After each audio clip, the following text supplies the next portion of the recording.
I'm sure the commenters, as we come back in here, Nate and the people listening at home, hey, I thought this was the bust show. Like, when are we going to talk about something that really goes wrong? We've saved it here till the back part of the show. Honking that horn right now. Right. Like, listen. If you're gonna, this is where it's like, if you're gonna get a big fat flaming bust in fantasy football, I think it's gonna come from one of these two teams here. Starting with the Miami Dolphins here for our first team, which they are the 6th ranked team in ADP rank because Devon Achane is a 14th overall ADP, Tyreek Hill is 28th overall, and Jalen Waddle is 73rd overall. Those are all like relative to the first, second, third player drafted from a team. Those are all that like in the top half, right? They're closer to like top 10s at each position than anything else. Meanwhile, they're the 13th ranked team in the wisdom of the crowd offensive projections. So not horrible, but that is still good for a 7-point gap.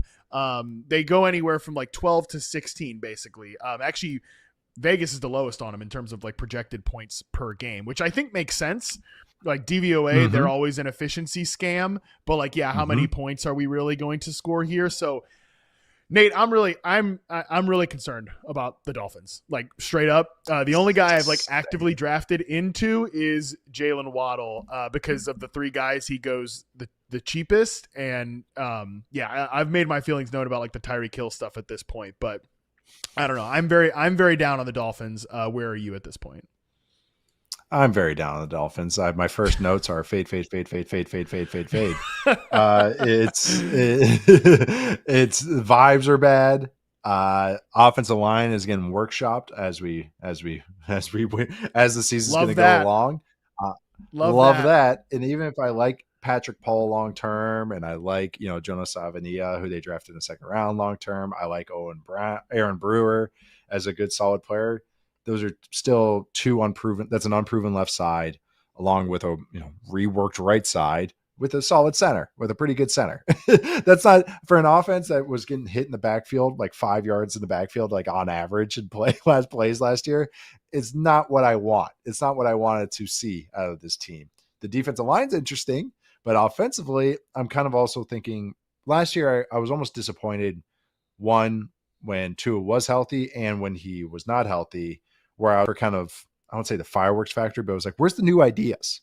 Where's that next, Mike McDaniel, you were cooking. And I was really really liking how it was kind of reworking some modern or some old school staple concepts and finding new versions of them. I've said it was always like the Shanahan offense on LSD.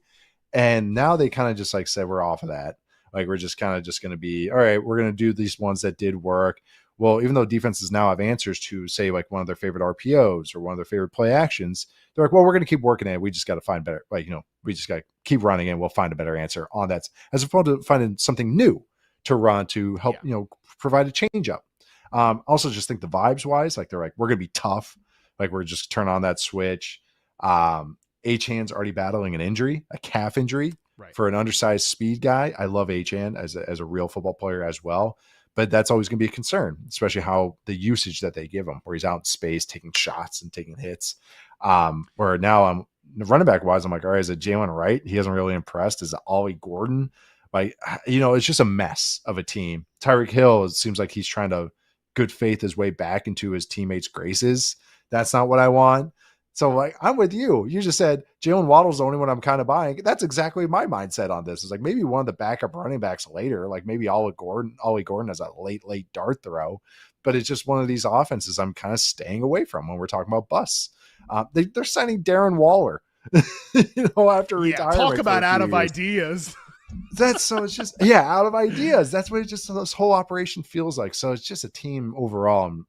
There's aspects I like defensively, they have a defensive line that's really cool.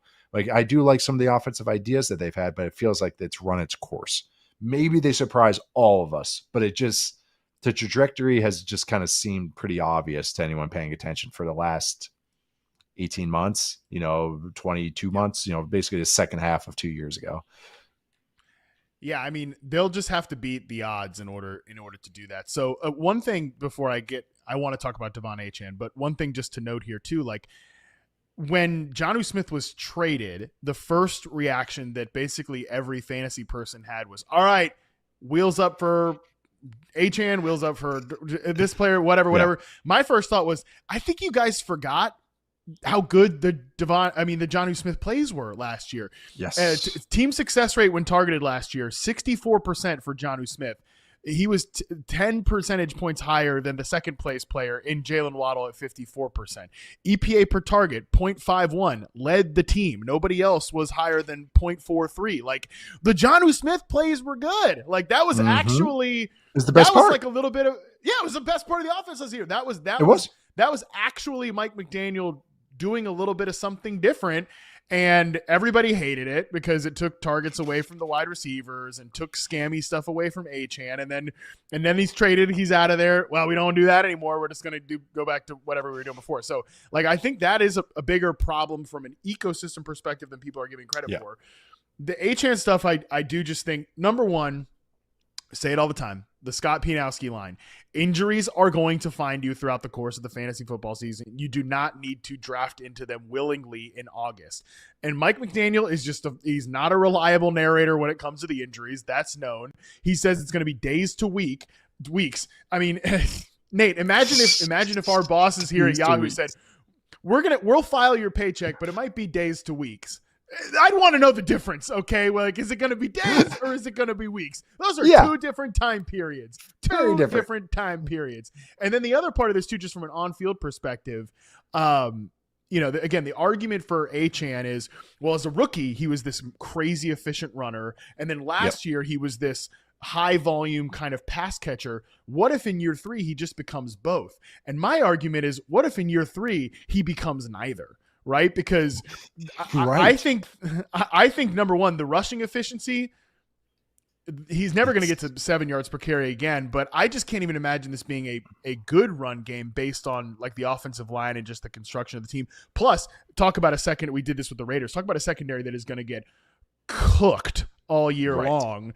How often are they going to be in run first game scripts? And then lastly, before I throw it back to you, just the heavy screen usage for Achane, like he did get a lot of snaps from the slot, like more than your usual running back, but his like air yards per target is so low on those slot snaps. Like, it's not as if he was running real downfield routes. So again, is this just, let me tell you what, if this offense is a bunch of Achane screens, this offense is going to stink. So I just have a lot of skepticism about, like, even the player that's going highest here.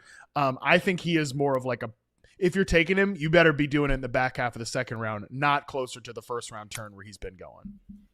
You don't want to buy any of these guys at cost or reach for any of them. That's how I look at it. Like Tyreek's, they're going to have blow up weeks. Like they're going to have great weeks where it's all clicking. Like this offensive system can do that. They had moments last year when Tua came back where it looked pretty good, but it's just that the baseline of it is just going to be frustrating.